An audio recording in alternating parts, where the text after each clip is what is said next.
Hai semuanya, saya Rizka Rosyana dari 12 IPS 2 dan ini rekan saya. Saya Aruni Dwi Amalita dari kelas 12 IPS 2. Di sini, saya akan mempresentasikan tentang pemberdayaan masyarakat lokal melalui program penanaman sayuran untuk mencukupi pangan bermutu, gizi baik bagi masyarakat di Dusun Tegalrejo Pekon, Gadingrejo Utara, Kecamatan Gadingrejo, Kabupaten Pringsewu, Provinsi Lampung, dengan guru pembimbing Farhan Hadid Sarjana Pendidikan. Bagaimana videonya? Berikut. Secara historis, Gadingrejo Utara merupakan bagian dari wilayah Pekon Gadingrejo Induk. Pekon Gadingrejo Utara merupakan salah satu dari 23 pekon dalam wilayah Kecamatan Gadingrejo, Kabupaten Pringsewu, terdiri dari 4 dusun, dusun 1, 2, 3, dan 4. Berdasarkan hasil musyawarah antar Kepala Pekon Gadingrejo Utara bersama dengan BHP, tokoh masyarakat, tokoh agama, dan tokoh pemuda setempat, luas wilayah Pekon Gadingrejo Utara adalah seluruh wilayah Dusun Tegalrejo.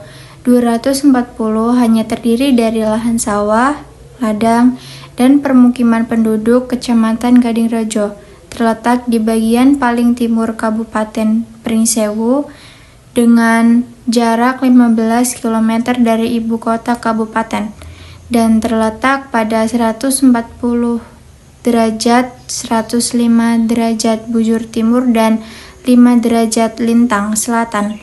Memiliki wilayah seluas 8.571 hektar yang terdiri dari 23 pekon atau desa dengan penduduk berjumlah 74.480 jiwa.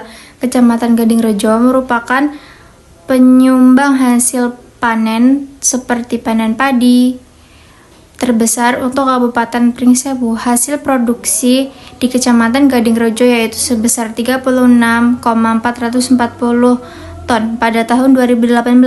Hal ini mendorong para pelaku usaha untuk terus berinovasi untuk memberdayakan kacang kedelai seperti pada usaha pemberdayaan Popon Seedling yang berupaya membangun usaha dengan masyarakat setempat sebagai karyawan.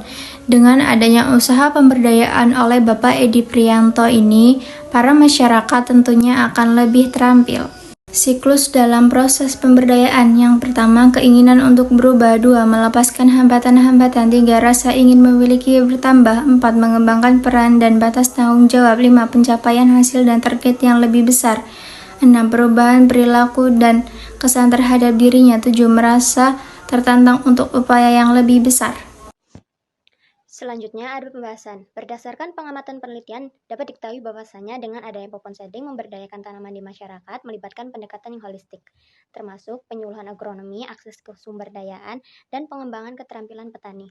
Ini dapat mencakup pelatihan, teknik bertani yang berkelanjut, dan mempromosikan praktik pertanian yang ramah lingkungan untuk meningkatkan hasil dan keberlanjutan.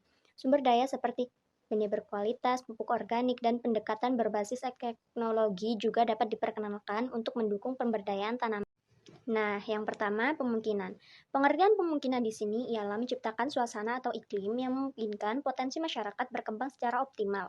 Pemungkinan yang dilakukan Popon Seedling ada dengan cara melakukan proses sosialisasi kepada masyarakat.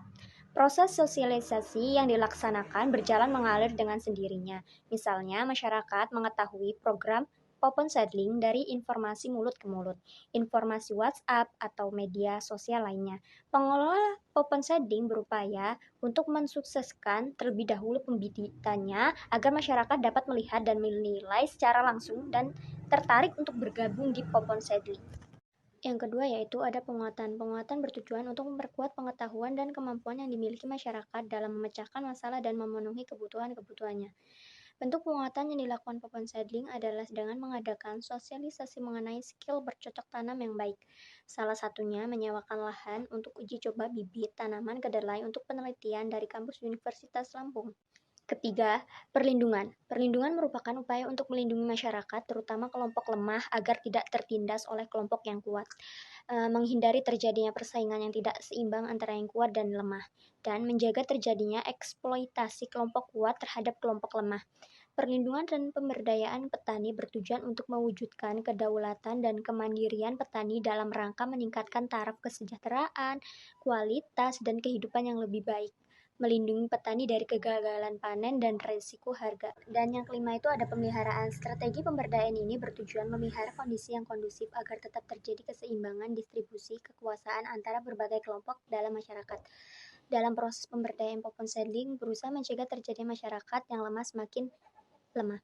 Hal ini dilakukan dengan menciptakan kebersamaan serta kemitraan antara musyawarah yang sudah maju dan yang belum maju atau berkembang, serta menerapkan prinsip ekonomi kerakyatan. Anggota popon seedling juga diberikan pelatihan terkait penggunaan teknologi di bidang pertanian, sehingga masyarakat mampu memanfaatkan momentum globalisasi bagi pengembangan diri agar tidak tertinggal semakin jauh.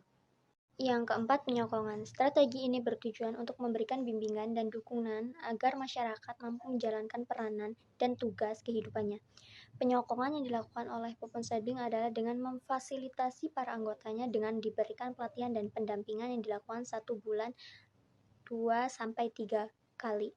Pendampingan ini bertujuan untuk meningkatkan kesempatan dalam berusaha dengan penyediaan kemudahan dan pembinaan teknis manajemen dalam usaha-usaha.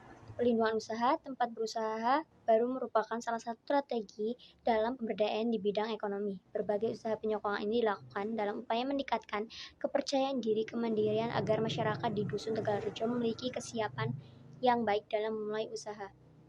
Pandangan masyarakat terkait pemberdayaan berdasarkan wawancara penelitian dengan salah satu masyarakat di Dusun Tegalrejo yakni Ibu Tanti. Dapat diketahui bahwasannya masyarakat sekitar mengapresiasi kegiatan popon seedling. Masyarakat menilai ilmu yang diberikan dari pemberdayaan tersebut dapat menjadi salah satu modal utama untuk menyokong perekonomian keluarga dan jerat kemiskinan. Pendampingan dan pelatihan yang diberikan mendorong munculnya inovasi usaha untuk memenuhi kebutuhan perekonomian masyarakat.